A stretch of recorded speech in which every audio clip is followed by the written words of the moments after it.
seguir tu caminar, Señor, seguir sin desmayar, Señor, postrarme ante tu altar, Señor, y no mirar atrás,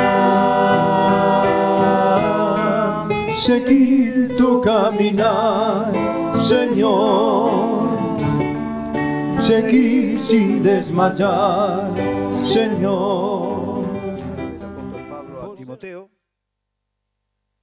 discípulo amado de Pablo, el apóstol,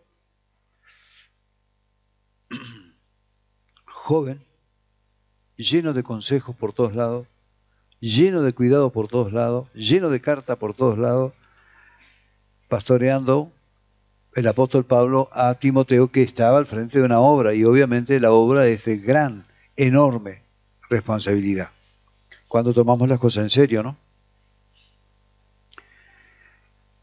Vamos a ir al capítulo 3, primera de Timoteo. Busque tranquilo, yo quiero que busquen y encuentren todos para leer lo que dice la Escritura, que es lo más importante.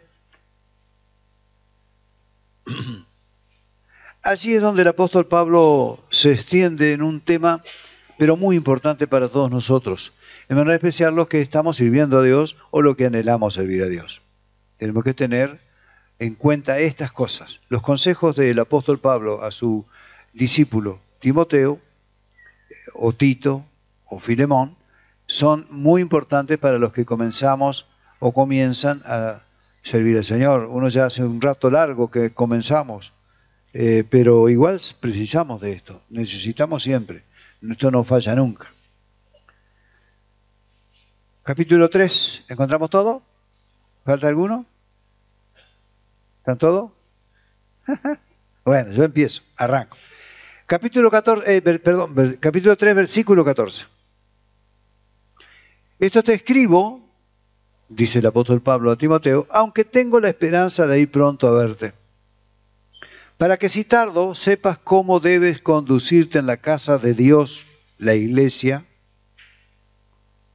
el templo, mejor dicho. La iglesia somos nosotros. ¿Está claro esto? La iglesia no es un edificio que hay allí enfrente de la plaza, o este que está acá enfrente a lo Juan Tenorio allí. No, no, no. Es un templo donde se junta la iglesia. La iglesia somos nosotros. Lo que el Señor va a venir a buscar, su iglesia, y son las personas redimidas. No se va a llevar los templos. ¿Para qué quiere estas cosas el Señor? Nada del mundo se va a llevar sino a nosotros, y todavía con cuerpo glorificado. No nos quiere ni ver allá, con este cuerpo, con esta naturaleza. Para que si tardo sepas cómo debes conducirte en la casa de Dios, que es la iglesia del Dios viviente. Note usted el párrafo siguiente: columna y baluarte de la verdad. ¿Quién es? La iglesia.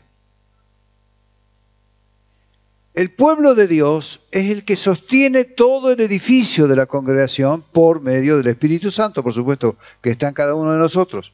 Pero en realidad la iglesia, el conjunto de creyentes, es columna y baluarte de la verdad.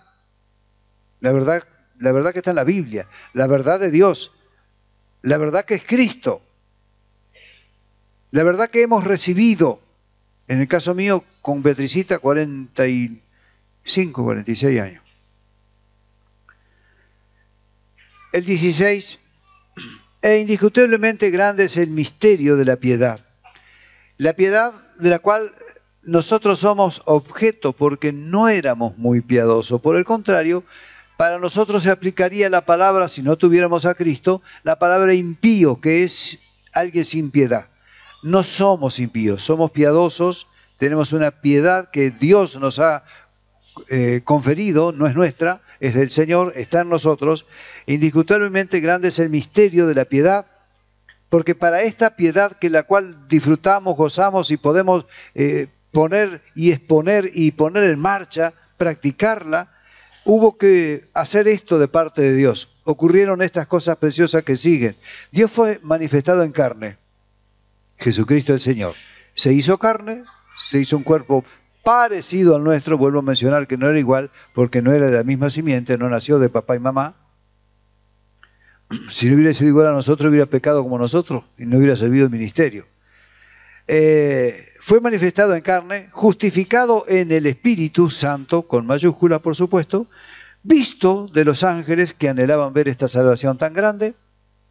¿Qué más pasó?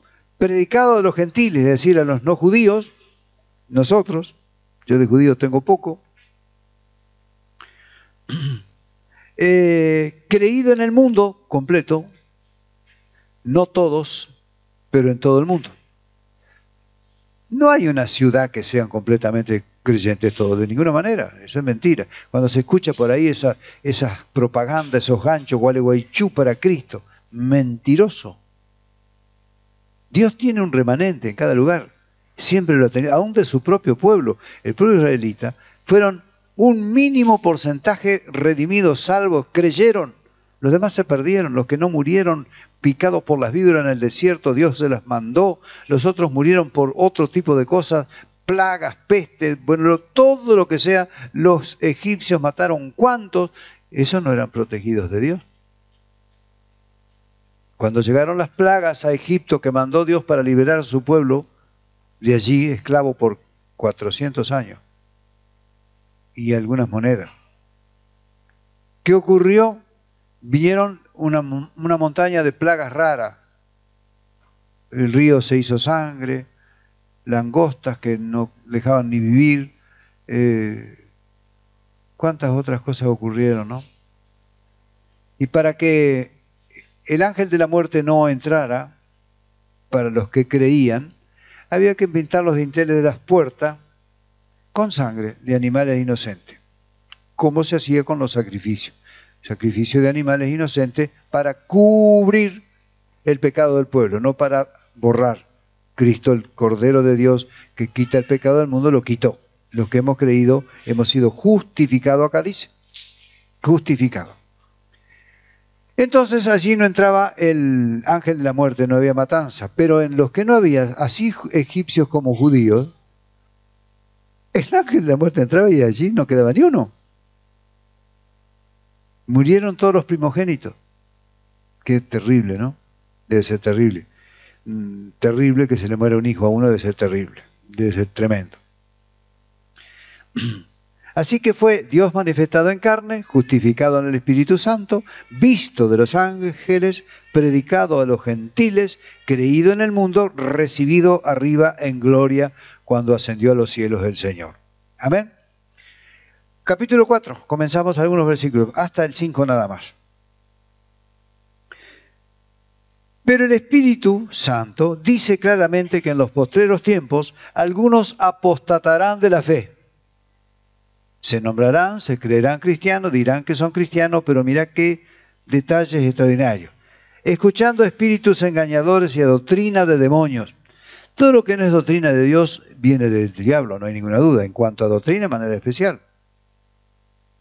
Trata de torcer a los hermanos, trata a los nuevos de desviarlos, de desanimarlos, de pincharlos. Los judíos tenían este laburo en las congregaciones primitivas de ir a judaizar, es decir, hay que circuncidarse. ¿Para qué? ¿Para salvarse? De ninguna manera. Era una ley higiénica, ni siquiera una ley espiritual. Y dice que por la hipocresía de mentirosos que teniendo cauterizada la conciencia, prohibirán casarse y se mandarán abstenerse de alimento que Dios creó para que con acción de gracia participasen de ellos los creyentes y los que han conocido la verdad. Los que han conocido a Cristo. La verdad es Cristo y es la palabra de Dios. No hay otra verdad. Lo demás es todo cuento. Cartón pintado. Porque da el motivo. Versículo 4. Porque todo lo que Dios creó es bueno y nada es de desecharse si se toma con acción de gracia. Porque por la palabra de Dios y por la oración es santificado. Quiere decir apartado. Santificado es apartado.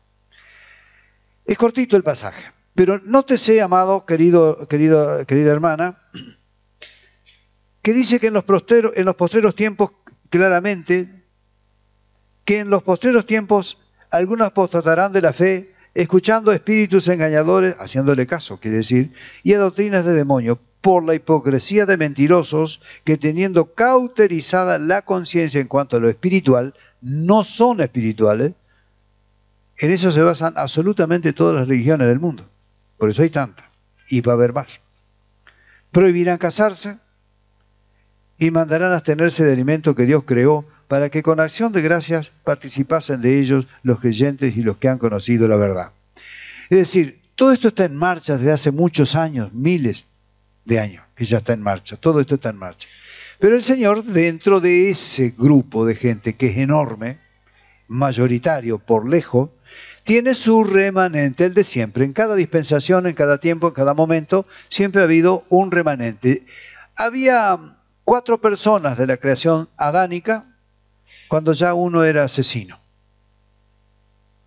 Caín mata a su hermano Abel por celos, simplemente porque la ofrenda de Abel subía derecho al cielo el humo y la de él se desparramaba por todos lados, porque obviamente la ofrenda de él no era acepta delante del Señor, ya tenía en su corazón algo que no funcionaba, estaba predispuesto por Dios para que no fuera, nunca fue de Dios.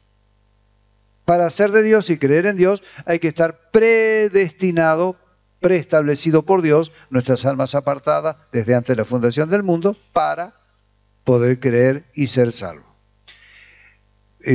Primera de Pedro capítulo 2 dice que hemos sido apartados por la presciencia de Dios por medio del Espíritu Santo para creer y ser rociados con la sangre del Cordero de Dios. ¿Quiénes? Los que podemos creer. El que no cree no está puesto para esto, está puesto para perdición, lamentablemente. Porque dentro de ello hay un montón de parientes, hay un montón de vecinos que uno quiere, hay un montón de amigos que hemos tenido, que ya se han ido algunos de los míos. Ahí me doy cuenta que estoy más viejo porque hay un montón de amigos míos que ya se han ido. Evidentemente, amados, esto está preestablecido por Dios. Y si lo quieren ver mucho más claro que eso, como siempre les digo y les menciono, lea el capítulo 1 un pedacito del capítulo 1 de Efesios capítulo 1, ahí va a encontrar perfectamente descrita la predestinación de Dios, que no es predestinación, es soberanía de Dios. Él ha escogido al que ha querido escoger. Y no escogió cuerpos. Esa es otra. No es que escogió Oscarcito Nabón, el otro Oscarcito, allá que el otro. No. Escogió almas. Y puso en cada cuerpo almas. Algunos para perdición, otros para salvación. Los escogidos para salvación tenemos el privilegio glorioso de vivir la vida cristiana en este mundo, que nos falta un montonazo, por más años que tengamos de convertido, nos falta un montón y uno lo reconoce porque falla cada rato, a pesar de los años de creyente que uno tiene, pero qué hermoso es saber que el Señor va a cambiar esto, no sirve para nada, esto es un envase totalmente descartable, es el inventor del envase descartable. El Señor hizo este cuerpo descartable, es un cuerpo de muerte, para que el alma sea liberada. Al quedar liberada, aquellos que hemos sido escogidos para salvación, instantáneamente estamos con Él en el paraíso, no en el cielo, en el paraíso. Todos los creyentes del Antiguo y del Nuevo Testamento que han fallecido, todos ellos están en el paraíso, no en el cielo. Tan justo es Dios que cuando el final de los tiempos venga a buscar su iglesia, a sus redimidos, vamos a venir todos los que hayamos muerto, porque yo me cuento entre ellos ya, las almas. El Señor hará resucitar nuestros cuerpos, estén como estén y donde estén. No importa si lo cremaron o está en el fondo del mar hace 3.000 años. No importa eso. El mar devolverá sus muertos. Resucitaremos con cuerpo glorificado, ya no el cuerpo sino el cuerpo definitivo, con el cual tenemos acceso al cielo. ¿Cómo entrar al cielo con este cuerpo? ¿Cómo entrar al cielo con un cuerpo de muerte? Que se envejece, se deforma, se le cae el pelo, se pone blanco, qué sé yo, hasta que te morís. Te reventás, listo, ya se acabó. No sirve para nada, es totalmente finito, dura unos pocos años. Puede que dure 100, ¿qué son 100 años? Con la eternidad que nos espera junto al Señor. Vamos a dar un aplauso al que hizo este plan, porque yo no lo pude haber hecho. Solamente Él. Glorioso Dios, precioso Dios. El Espíritu dice claramente que en los postreros tiempos algunos apostatarán de la fe, escuchando espíritus engañadores y a doctrinas de demonios. Esto transmitido por personas, ¿eh? Esos espíritus toman a esas personas y te transmiten lo que ellos quieren. Y hacen una religión y la fabrican y ya te la implantaron. Y las religiones, si sacamos la cuenta, son los sectores humanos que más gente han matado. Y que todavía siguen matando, algunos del oriente de por allí, todavía hay algunos que se dedican a eso, ¿no? Como las Torres Gemelas, como todo lo demás, atentados de la AMIA, todo ¿de dónde vinieron? De ahí. Bueno, pero no solamente esas religiones son las que matan. Hay muchas religiones occidentales que también han matado gente de a miles. Por ser cristiano. Generalmente mataban cristiano verdadero. Por la hipocresía de mentirosos que teniendo cauterizada la conciencia prohibirán casarse, bueno, un montón de cosas. Te quiero comentar algo. La prohibición del matrimonio era una característica tendenciosa del incipiente gnósticos debido a su rechazo a lo material. Sin embargo, las prohibiciones en cuanto a alimentos son propias del judaísmo legalista. Desde ese entonces ya era así: no comas esto tal día, no comas aquello tal otro día, no aquello, no hagas ruido, no hagas esto. Todas esas son tendencias que vienen del judaísmo, pero no de Dios. Tiene que ver, nada que ver. Nada que ver, en la verdad. Qué bueno, pero bien, casarse con todo lo demás y aún abstenerse de alimentos que Dios creó para que con acción de gracias participasen de ellos los creyentes, los que han conocido la verdad. O sea que nosotros no tenemos prohibición de alimentos de ninguna clase. Los que hemos creído en Cristo somos libres de un montón de cosas. Somos libres del poder del pecado. Somos libres de las garras de Satanás, somos libres de la ira de Dios, somos libres de la condenación, y ha de haber más, porque el Señor nos libertó. Esa es la libertad a la cual hemos sido llamados. A libertad fuisteis llamados, pero no que no uses esa libertad para ocasión de la carne. No porque yo soy salvo, ahora voy a hacer lo que quiera, no, todo lo contrario. Soy salvo gracias a Dios y me debo a Él. Y el que es creyente en realidad brota un anhelo incontenible en el corazón de servirle de la mejor forma, lo más apartado del pecado posible, aunque no podemos apartarnos del todo, porque está escrito que no vamos a poder, porque este cuerpo no está hecho para esa santidad. Hay una santidad, pero la santidad es cuando tengamos cuerpo glorificado. ¿Entendimos esto, no es cierto? Es simple, sencillo. Somos hijos de Adán. Y Adán pecó y así vinimos todos. Y Eva también, y allí todos pecaron. De ahí para abajo todos hemos pecado todos. Manejamos bien el pecado, ¿eh? Somos buenos administradores del pecado. Pero, gracias a Dios que el Señor nos hizo administradores de una gracia y de una fe que no es nuestra, es de Él, preciosa, que ha hecho posible que abandonemos un montón de prácticas malditas que teníamos, yo tenía, de las cuales uno se avergüenza de lo que fuimos. Yo me avergüenzo de lo que fui, ahora que tengo conocimiento de la realidad de Cristo. No es que no me enoje nunca o me caliente por algo, para mejor tano, con más razón. Sí, eso sí, y entiendo que es pecado también. Pero ¿cómo lo freno? Es claro que sí, pero eso es lo máximo. No hay otra cosa. Se acabó todo lo demás. Se acabó todo lo demás. El grueso del pecado espeso, el Señor lo quitó, lo sacó, lo escondió. ¿Sabe dónde dice la Escritura? Que está en el fondo del mar. Está allá. No se acordará más de nuestros pecados ni de nuestras injusticias. Esa es la realidad de Dios. Esa es la justificación de Dios. Hemos sido redimidos, comprados por precio, sangre, para darnos la libertad. También hemos sido justificados. Y esos que fueron justificados fueron llamados. Y los que fueron llamados fueron salvos. Es el sistema que está en Romanos capítulo 6, te lo va a encontrar. ¿Qué más te puedo contar de esto? Este pasaje es hasta ahí. Pero qué precioso es saber, amados, o sabernos parte de este plan de Dios para salvación. Y uno nunca sabe cuándo o quién puede llegar a ser salvo. Yo a los 26 años encontré, o el Señor me encontró, mejor dicho, Él generó el encuentro, con Cristo. Con Cristo.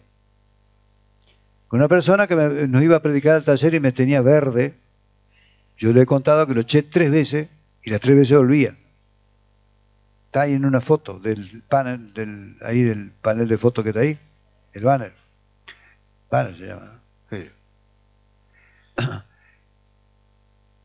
Claro, y después que creímos en Cristo, y lo amábamos al hermano. Mientras tanto lo echábamos. Pero después de tener un encuentro con el Señor, dije, pero si este es mi hermano, en ti, es mi hermano. Qué precioso, cuánto amor, porque murió por nosotros. Murió por mí, murió por ti, murió por todos los que hemos podido creer en su santo y glorioso nombre. Queremos dar gracias a Dios por esto. Queremos dar gracias a Dios por el privilegio, queremos dar gracias a Dios por la seguridad de salvación que está en nuestro corazón, inamovible.